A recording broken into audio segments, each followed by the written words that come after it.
Okay, coming to complex and compound. Now, okay, see, take a sentence. We're going to understand the meaning first. Take a sentence, divide a sentence into two parts, part A and part B.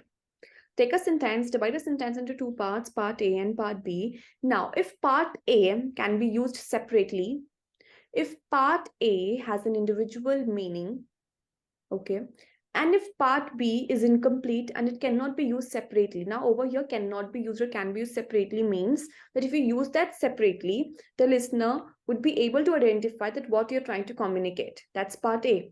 And in part B, if you use just that part B in your communication, in your normal conversation, the listener will not be able to identify that what you're trying to communicate. So when these two parts are clubbed together, it means complete and incomplete parts are clubbed together with the help of subordinating conjunctions and a comma. That's form your complex sentence. Okay? See, what you should remember is that you should use this kind of word, these kind of words in your answers, but with the help of a comma. Comma is a compulsion over here. Commas are mandatory, right? So, for example, after, although, as, once, since, though, whereas, whether, all these are the words that you should use in your writing task number 2, mainly writing task number 2. It's very scoring. But again, you should not required to cram these words. Never cram vocabulary. It's never ever useful. Just try to understand that. Okay. And once you're going to start forming answers, once you're going to start writing answers, you will automatically feel that, okay, these are the kind of sentences in which we can use this level of vocabulary. Okay, mainly in your introductory paragraph itself, you will use this kind of, contrasting conjunctions, for example, although, whereas, and all that. Okay, it's very common. Now, just try to go through these words in a minute, please. Done? Yeah. Okay. See, we usually, what over here, what we should remember is that we should use commas with them, right? What do we tend to forget is that we use these words, but we forget to use commas. And that's where we lose a band score, right? Now, maybe if you have submitted me any answer and you have used the word although, but you haven't used a comma in between, right? So I won't be marking that sentence as wrong because it won't be wrong, but it will be a simple sentence, right? And I won't be giving you a band score for that. Me or any evaluator or your examiner, anyone. Okay, so if you use these words and you do not use a comma in between, your statement, your answer won't be wrong. Okay, so again, it won't be marked as wrong, but you won't be getting a band score either. Why? Because you never get your band score for a simple sentence. You always get your band score for complex or compound sentences. Clear? Yes. For example, many children play computer games, comma, while others prefer sports. Many children play computer games. This is a part. Right? Other prefer sports. This is B part. Club together with the help of comma and while. Now, while, again, a contrasting conjunction, club together. See, if you use this in your conversation, many children play computer games. किसी को सिर्फ इतना बोलो, ठीक है? बहुत बच्चे computer games खेलते हैं, वो समझ जाएंगे that what you're trying to communicate. किसी को ये बोलो, दूसरों को ना sports पसंद है, तो वो उनके दिमाग में question mark आएगा कि कौन दूसरे, किससे compare करके बोल रहे हो? So it means complete, incomplete clubbed together with the help of conjunction. When he won the award, everyone cheered. When he won the award, this is A part. Everyone cheered, this is B part. Clubbed together with the help of comma and conjunction. अब यहाँ पे देखो जो conjunction है वो starting में आई है. ठीक है?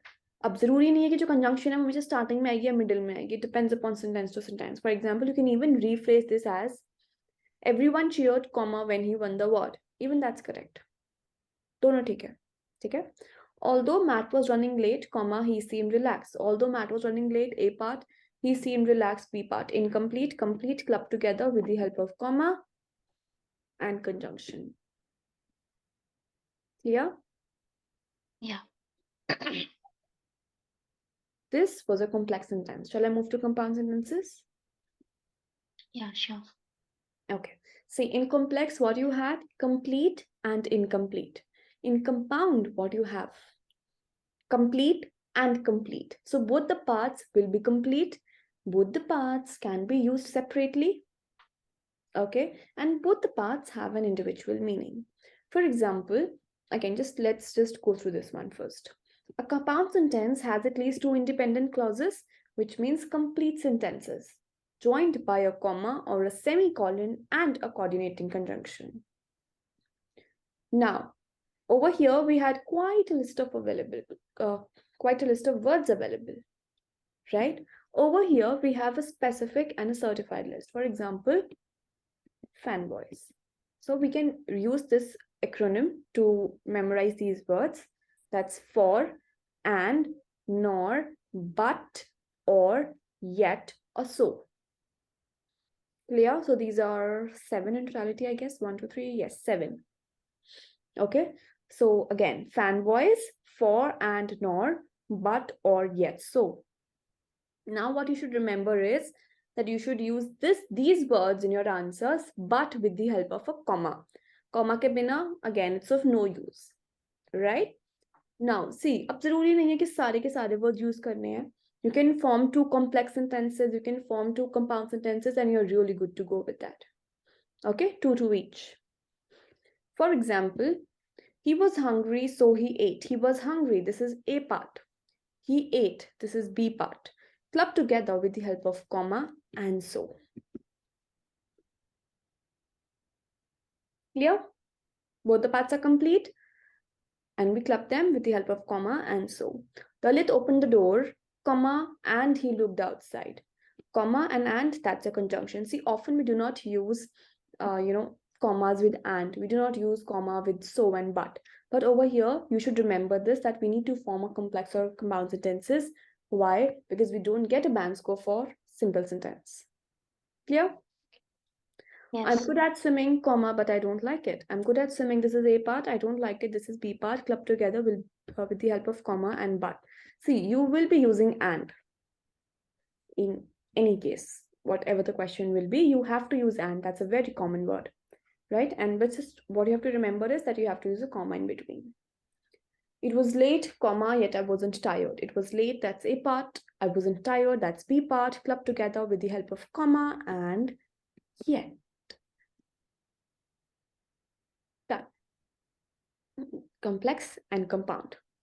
One of the very major and important topic. Okay? Any doubts till here? Like normally in any sentence that we tend to use and more often. So do we always have to put a comma before and, or only when we're trying to form a complex or compound sentence, or compound sentence in this case? Whenever we are trying to form a complex and compound, see, and varies. For example, whenever we tend to, add, I think an additional point. Additional Exactly. point, not an additional word. Okay, whenever we try to club 2 points, only then we need to put a comma with and. Okay.